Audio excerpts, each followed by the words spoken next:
Aujourd'hui, nous allons étudier le morceau de jazz Misty. Il m'a été demandé en commentaire par l'un d'entre vous. Il faut savoir que c'est un des morceaux de jazz les plus joués. Il a été écrit en 1954 par Erroll Garner et il a aussi été utilisé comme la bande originale d'un des premiers films de Clint Eastwood en 1971. C'est un standard qui a un thème, une mélodie qui est magnifique, tout simplement.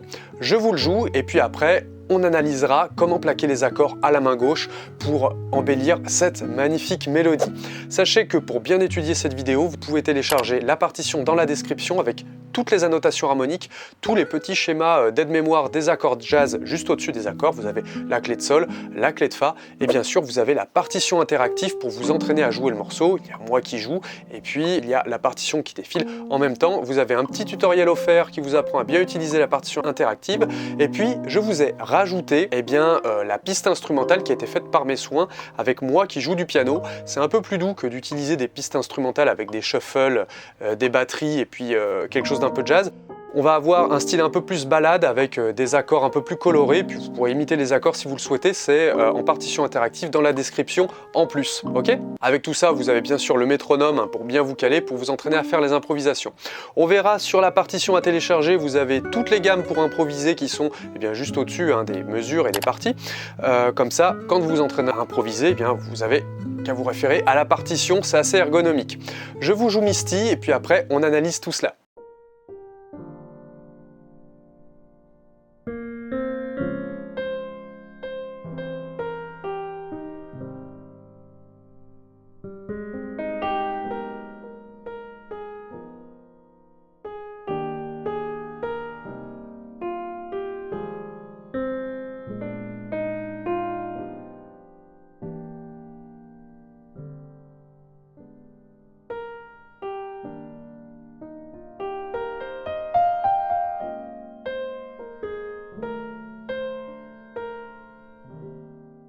Je vous ai fait une petite improvisation par la suite. En tout cas, ce que nous avons vu au début du jeu, c'était moi qui ai fait un arrangement des accords à la main gauche. On va voir quelles notes on ajoute, quelles notes on enlève pour que ça sonne jazz. Sur la première mesure, on passe la nacrouse, le si bémol sol, mais sur la première mesure, on a un accord de mi bémol machette. Je le joue en position de cluster. C'est un troisième renversement, comme ceci, et on rajoute une neuvième. On se rappelle, la neuvième, c'est comme la seconde, c'est un ton au-dessus de notre note principale de l'accord. Présentement, le mi bémol. Donc on calcule, mi bémol, un demi-ton, un ton. Position de cluster. Après, on se retrouve à la mesure 2 avec un si bémol 9. Donc, va nous être demandé de rajouter une neuvième sur notre accord de si bémol qui est celui-ci. Si bémol 7, sous-entendu. Il faut savoir que cette version, elle est tirée de l'édition 5 du Real Book. Et donc, le si bémol mineur, sous-entendu, il y a une septième, si bémol mineur 7, et on rajoute une seconde, une neuvième. Donc, notre si bémol, note principale de l'accord ici, on calcule un demi-ton, un ton, la neuvième, un ton dessus. On peut enlever la note de si bémol, et on le joue sous cette position. Alors, évidemment, on a un ré bémol à la mélodie, on commence par un ré bémol présentement. C'est vrai que c'est un peu lourd. Mais j'ai fait comme j'ai pu pour l'arrangement, ça passe quand même, faut pas déconner. Et ensuite, on va arriver avec un mi bémol 13, bémol 9, toujours sur cette mesure présente. Donc, les deux doigts là vont bouger comme ceci, et ça va nous donner cette position ici présente. Mi bémol 13, bémol 9, sous-entendu, il y a une septième bémol. Donc, notre mi bémol 7, c'est celui-ci, septième, cette note-là. Nous, ce qu'on veut, c'est rajouter une treizième, donc un do. 13e et sixte, c'est pareil. Et ensuite, rajouter une bémol 9. Bémol 9, c'est une seconde mineure. Ok? Donc, ça va être la note qui va être un demi-ton au-dessus de la note principale de l'accord, le mi bémol. Hop, ça va être un mi bécard. Normalement, c'est un fa bémol, si on veut être exact. Mais bon, allez, mi bécard. Sinon, ça fait mi bémol, ça fait deux fois le mi. C'est pour ça qu'on dit fa bémol. Mais on se retrouve avec un mi bécard. Donc, on renverse tout ça. Le ré bémol, notre septième, on la met en haut. Le mi bécard ici, le sol qui est notre tierce, notre 13e ici présente. Et ça sonne vraiment comme ça doit sonner. Ok? En plus, la main bouge très peu comme ça. Et après, on arrive sur un la bémol machette à la mesure suivante, mesure 4, indiquée. La bémol machette, on le fait en position fondamentale, ok?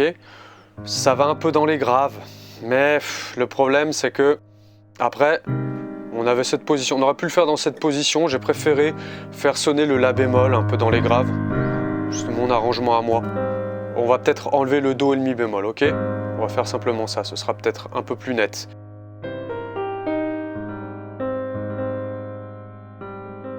Après, mesure 5 qui arrive, La bémol 9.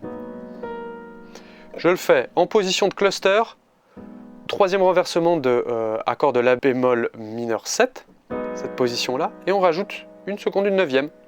Ok? Présentement la note de Si bémol. La neuvième était à la mélodie, le Si bémol était à la mélodie, mais on peut le rajouter. Ça fait, on double notre extension, c'est pas très grave. Après, on arrive, Ré bémol 13, toujours mesure 5. Ré bémol, c'est celui-ci. Mais nous, ce qu'on va faire, c'est qu'on va enlever la quinte, on enlève les quintes, hein, souvent, et puis on va rajouter une neuvième ici, qui est la note de Mi bémol.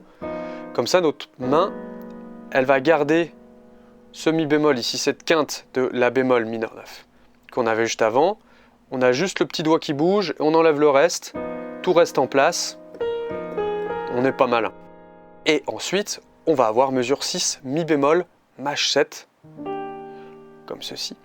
Mi bémol Maj 7, j'enlève la tierce. Présentement, je garde fondamentale, quinte, septième majeure. Ça aère, ça nous fait une position à 4 voix. N'oubliez pas, si vous voulez des cours individualisés en visio, hein, pour aller plus loin, parce que ça va un peu vite, là on est sur du contenu gratuit, eh bien, dans les descriptions, il y a ma classe de piano en ligne. Avec mes cours individualisés, vous avez accès à tous mes logiciels que j'ai conçus. Voilà, cette formation, hein, pour improviser, comprendre le jazz, improviser dans tous les styles, apprendre les partitions classiques, s'accompagner en chantant, avec des plans pédagogiques précis, des répertoires pédagogiques qui sont nivelés, qui sont étudiés pour que voilà, les transitions se fassent doucement. Je vous fais des plans de travail qui sont adaptés à votre progression, à votre temps que vous avez à consacrer au piano. Certaines personnes ont un quart d'heure par jour, d'autres ont 1h30. Et puis, je m'adapte à votre progression, à vos objectifs, etc. Il y a aussi une formation pour travailler son oreille relative avec la méthode des degrés en plus de celle des intervalles. Voilà, j'ai étudié mon sujet pour que même avec une oreille relative inexistante, on puisse arriver à quelque chose de fonctionnel, de pragmatique sur notre instrument pour retrouver les partitions, les morceaux facilement, retenir les morceaux, etc. et mieux composer. Les liens sont dans la description si vous êtes intéressé et nous on reprend l'analyse de notre morceau. Donc, on se retrouve ici à la mesure 6 toujours. Après on a notre Do mineur 7, comme ceci. Alors on va garder cette position comme avec le Mi bémol Maj 7 que je vous ai mis juste avant. On l'avait présentement, on a enlevé la tierce. Et après on arrive sur le Do mineur 7. Do mineur 7 c'est cet accord là, on enlève la tierce. Et la tierce on la retrouve à la mélodie. Ok. Après à la mesure 7 on va avoir Fa mineur 7. Alors Fa mineur 7 je joue comme ceci. Pourquoi? Parce qu'après on a le Do là qui arrive, donc si je joue le Do à la main gauche, ça risque de se rentrer un peu dedans. Donc c'est une position de cluster, troisième renversement avec neuvième, la neuvième étant le Sol, la seconde, c'est pareil, on le rappelle. Et voilà, on arrive sur le Do, on est comme ceci. Et ensuite, on va se retrouver avec l'accord de Si bémol 7. Alors l'accord de Si bémol 7, je rajoute une neuvième, je rajoute un Do bémol, enfin Si bécart comme vous le voyez ici. L'accord de Si bémol c'est celui-ci. Et moi ce que je vais faire c'est que j'étais ici présentement, puis ça rajoute une tension de rajouter cette note de Si là comme ceci. Je trouvais que c'était pertinent pour après lâcher la tension avec un Sol 7 comme ceci en troisième renversement. On est à la mesure 8 quand je parle du Sol 7 bien évidemment. Après on arrive sur un Do 7 comme ceci. Alors le Do 7 je l'ai fait avec une neuvième, j'ai gardé uniquement la tierce et la septième bémol, la septième mineure de Do 7. Le Do 7 normalement il est comme ceci. Et après on arrive sur un Fa 9. Fa 9 je le fais comme ceci. Le Fa 9. Ok. En fait je fais un Fa 6 à la main gauche. Et le Sol c'est la neuvième qui reste en place à la mélodie. Et après on a Si bémol 13.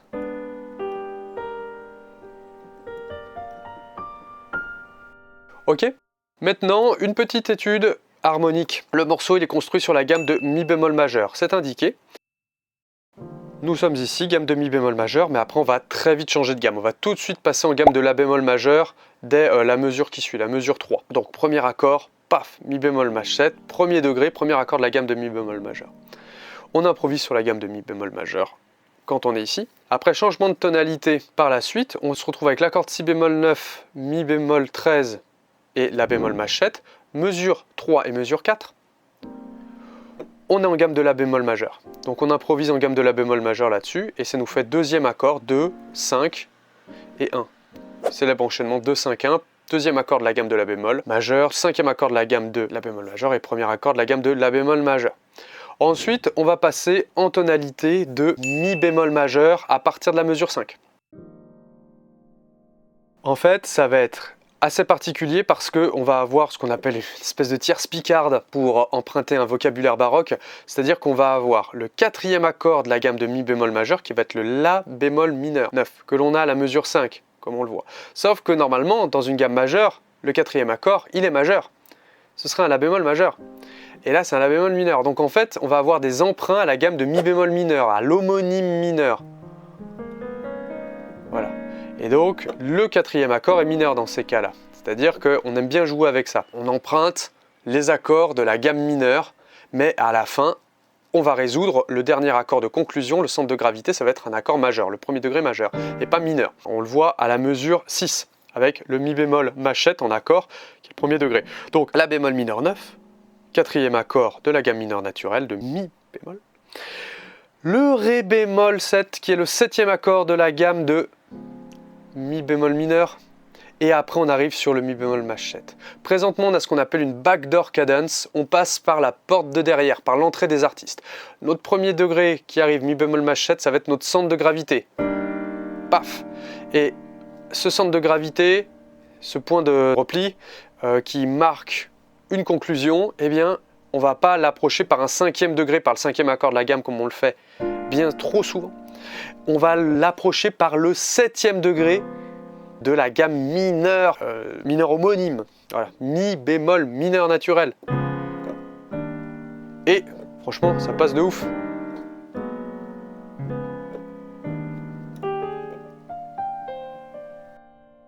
On va arriver toujours à la sixième mesure, ensuite avec un do mineur 7, qui va être le sixième degré de la gamme de mi bémol majeur. Le fa mineur à la mesure 7, deuxième degré de la gamme de mi bémol majeur, si bémol 7, cinquième degré. Et ensuite, on va être à la mesure 8, on va avoir le sol 7. Alors qu'est-ce qui fait la sol 7? En fait, ça va être le cinquième degré du sixième degré dominantisé, qui va être le cinquième degré du deuxième degré dominantisé, qui va être le cinquième degré du cinquième degré. 5 du 6 qui devient 5 du 2, qui devient 5 du 5, qui devient cinquième degré, pour après retourner au premier degré.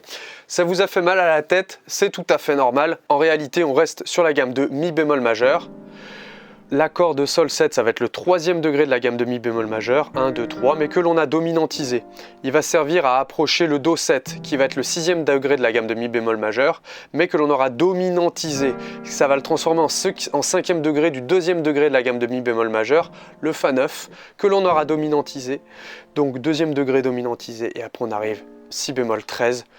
Et là on est sur un cinquième degré de la gamme de mi bémol majeur 7. On a nos repères, et après on arrive sur l'accord de mi bémol machette. Ok. Ça c'est théorique, c'est pas évident à comprendre. Je vous invite à imprimer le morceau, à le jouer, à revenir régulièrement dessus, à vous faire plaisir en expérimentant là, avec cette base de PDF, cette base pédagogique ici présente. Vous voulez aller plus loin, vous prenez des cours avec moi, avec les exercices de défilement, vous apprendrez à automatiser les degrés, les gammes, la place des accords dans les gammes, et après vous pourrez comprendre beaucoup plus facilement ce que je viens de vous dire. La musique c'est quelque chose qui s'automatise avant de se comprendre, hein, j'ai envie de dire. Et donc pour créer des automatismes solides, rien de tel que des drills, du défilement qui soit fait dans le bon ordre et correctement, c'est comme en sport, ok? Donc j'espère que cette vidéo vous aura plu, vous avez des suggestions pour d'autres vidéos, vous les mettez en commentaire, et puis moi je vous dis à la prochaine pour une autre vidéo. Salut à toutes et à tous.